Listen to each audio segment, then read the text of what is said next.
का हमारे चैनल में स्वागत है। आज के इस वीडियो में दोस्तों हम लोग बात करने वाले हैं जनरल नॉलेज, यानी कुछ ऐसे 25 ऑब्जेक्टिव टाइप जो क्वेश्चन है हम लोग इस वीडियो में कवर करने वाले हैं, जो कि किसी भी कंपटीशन एग्जाम की तैयारी में आपकी बहुत ज़्यादा मदद करने वाले हैं। तो चलो हम लोग शुरू करते हैं। सबसे पहले प्रश्न की अगर हम बात करें दोस्तों, तो कहता है कि फ्रांस की क्रांति किस वर्ष शुरू हुई थी। तो ऑप्शन ए में दिया है 1776, ऑप्शन बी है 1789, ऑप्शन सी है 1804, ऑप्शन डी है 1799। इसका करेक्ट आंसर हो जाएगा दोस्तों ऑप्शन नंबर बी 1789 हो जाएगा इसका करेक्ट आंसर। तो पहले प्रश्न में कहता है कि फ्रांस की क्रांति किस वर्ष शुरू हुई थी, तो इसका करेक्ट आंसर हो जाएगा ऑप्शन नंबर बी यानी 1789 में शुरू हुई थी। अगर फिर से हम लोग क्या करेंगे, रिपीट करेंगे। तो कहते हैं कि फ्रांस की क्रांति किस वर्ष शुरू हुई थी। तो यहाँ पे ऑप्शन ए में दिया है 1776, ऑप्शन बी है 1789 है, ऑप्शन सी हो जाएगा 1804, ऑप्शन डी हो जाएगा 1799। इसका correct answer option number B है यानी 1789 में शुरू हुई थी।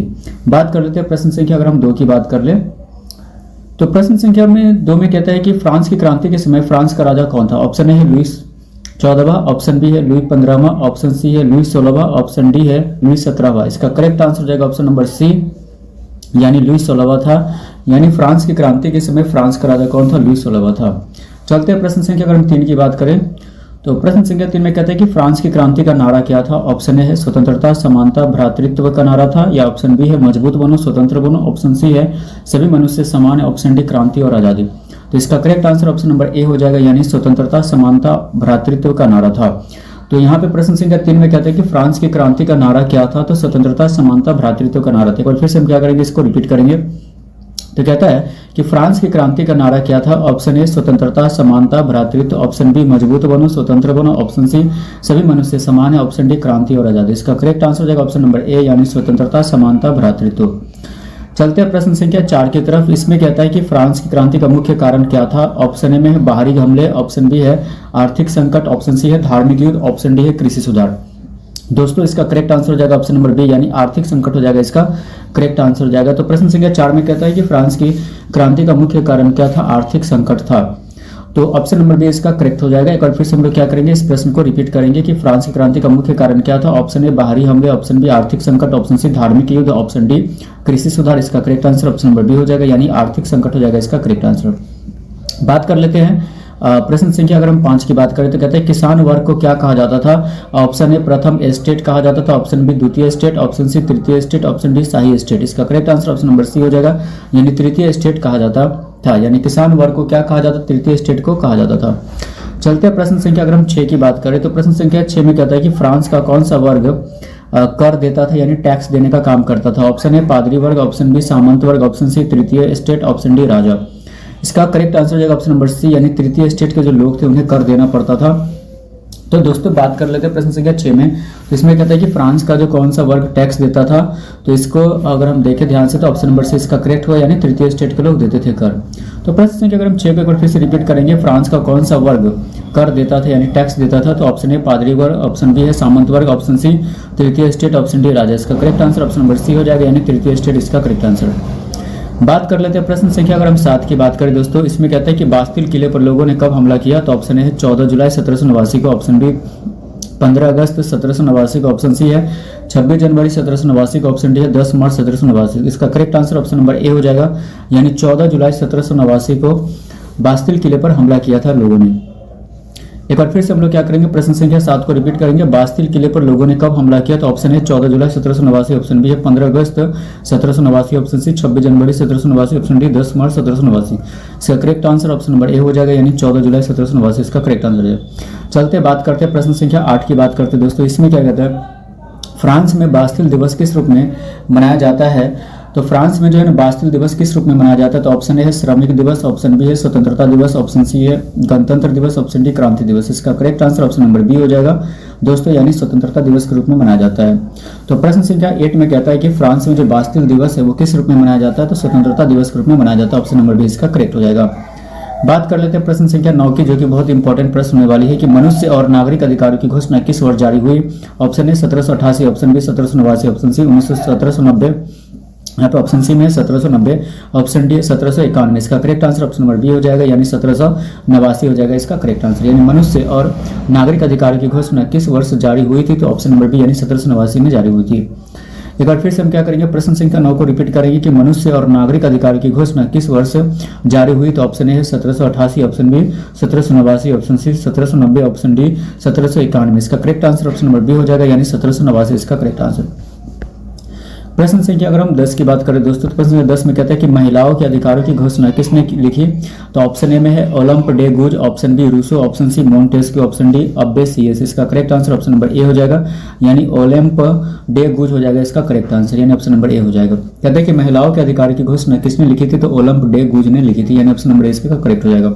एक बार फिर से हम लोग प्रश्न संख्या 10 को रिपीट करेंगे कि महिला के अधिकारों की घोषणा किसने लिखी है। तो ऑप्शन ए है Olympe de Gouges, option B है रूसो, ऑप्शन सी है मोंटेस्क्यू, ऑप्शन डी है अब्बे सीएस। इसका करेक्ट आंसर हो जाएगा ऑप्शन नंबर ए, यानी ओलंप डे गुज हो जाएगा इसका करेक्ट आंसर।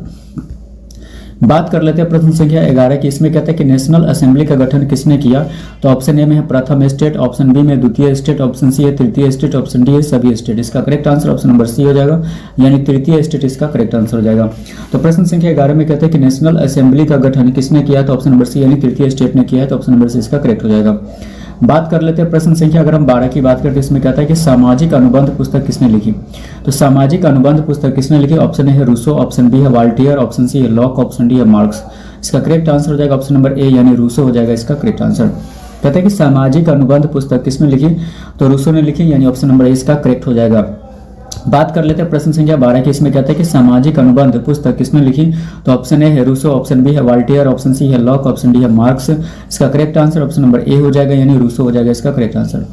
दोस्तों बात कर लेते हैं प्रश्न संख्या अगर हम 13 की बात करें, तो बहुत ज्यादा इंपॉर्टेंट है कि फ्रांस की क्रांति के समय गठित लोकतांत्रिक सरकार का नाम क्या था। यानी फ्रांस की क्रांति के समय जो गठित लोकतांत्रिक था सरकार का नाम क्या था। तो ऑप्शन ए है नेशनल कन्वेंशन, ऑप्शन बी है संसदीय समिति, ऑप्शन सी है लोक आयोग, ऑप्शन डी है विधानसभा। इसका correct answer option number A हो जाएगा, नेशनल कन्वेंशन हो जाएगा इसका करेक्ट आंसर, यानी ऑप्शन नंबर ए हो जाएगा। यानी प्रश्न संख्या 13 में कहता है कि फ्रांस की क्रांति के समय जो है गठित लोकतांत्रिक सरकार का नाम था नेशनल कन्वेंशन था। इसका correct answer option number A हो जाएगा।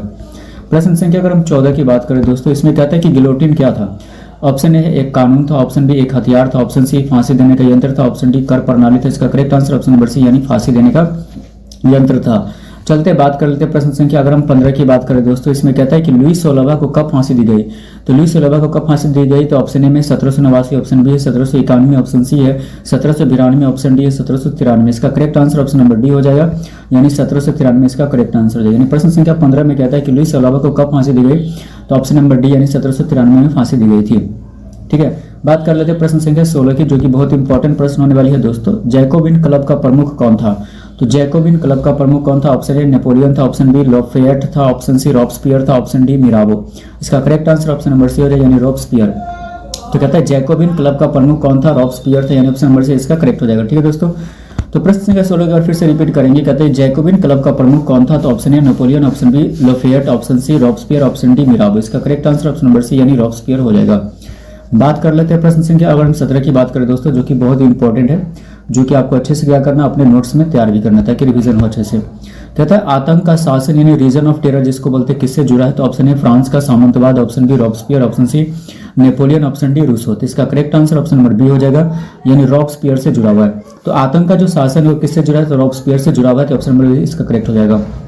प्रश्न संख्या 18 की बात करें दोस्तों, इसमें कहते हैं कि नेपोलियन ने फ्रांस में कब सत्ता संभाली। तो ऑप्शन ए है 1789, ऑप्शन बी है 1799, ऑप्शन सी 1804, ऑप्शन डी 1815। इसका correct answer option number B हो जाएगा, यानी 1799 हो जाएगा इसका करेक्ट आंसर।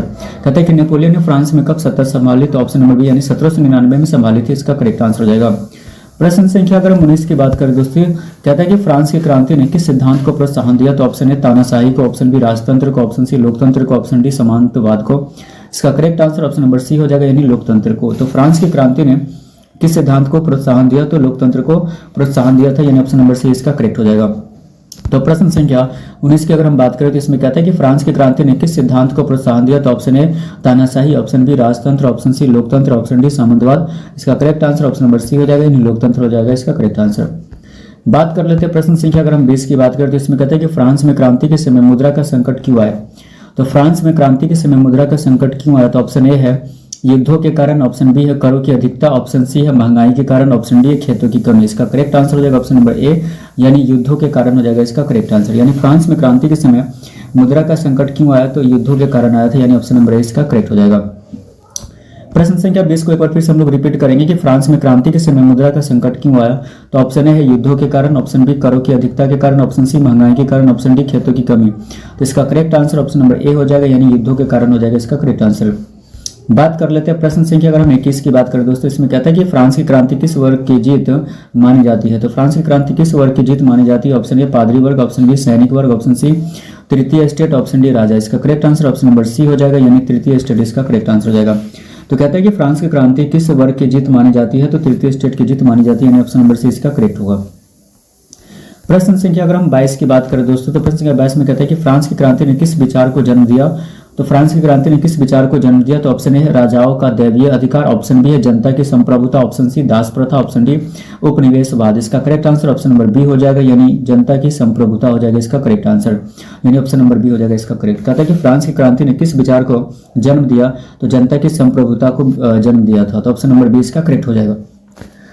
प्रश्न संख्या अगर हम 23 की बात करें दोस्तों, तो इसमें क्या कहता है, अगर आप ध्यान से देखेंगे कि फ्रांस की क्रांति किस देश में हुई। तो option A Germany, option B Italy, option C France, option D Britain. इसका correct answer option number C हो जाएगा, यानी फ्रांस में हुई थी।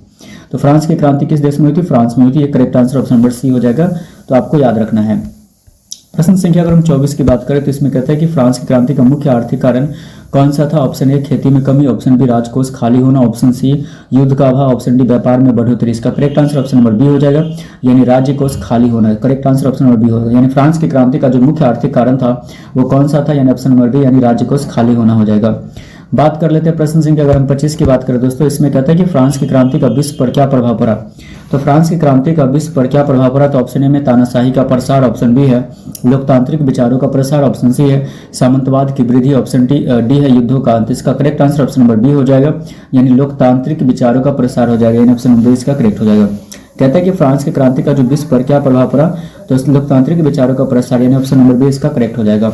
ये टोटल 25 प्रश्न जो है ऑब्जेक्टिव तब हमने इस वीडियो में कवर किए, वो सभी कंपटीशन एग्जाम के लिए बहुत ज़्यादा इंपॉर्टेंट होते हैं। खास करके ये हिस्ट्री चैप्टर से लिया गया टोटल 25 प्रश्न था, जो कि फ्रांस की क्रांति से रिलेटेड था। आप चाहो तो इसको नोट्स भी कर सकते हो और इसको रिवीजन के तौर पे आप इसको याद भी कर सकते हो, ताकि आपको क्या होगा कि इस तरह के क्वेश्चन अगर आपके एग्जाम में आते हैं या टकराते हैं, पूछे जाते ज़्यादातर, तो आपको वहाँ पे प्रॉब्लम समस्या ही नहीं होंगी। अगर मेरे चैनल पर आप पहली बार विजिट कर रहे हैं तो चैनल को जरूर सब्सक्राइब करें और ज़्यादा से ज़्यादा मेरे वीडियो को शेयर करें अपने दोस्तों के साथ, जितने भी सोशल मीडिया अकाउंट्स हैं। वीडियो अच्छा लगे तो लाइक करें और कमेंट करना ना भूलें। वीडियो को वॉच करने के लिए थैंक यू सो मच। मिलते हैं नेक्स्ट वीडियो में, तब तक के लिए बाय बाय।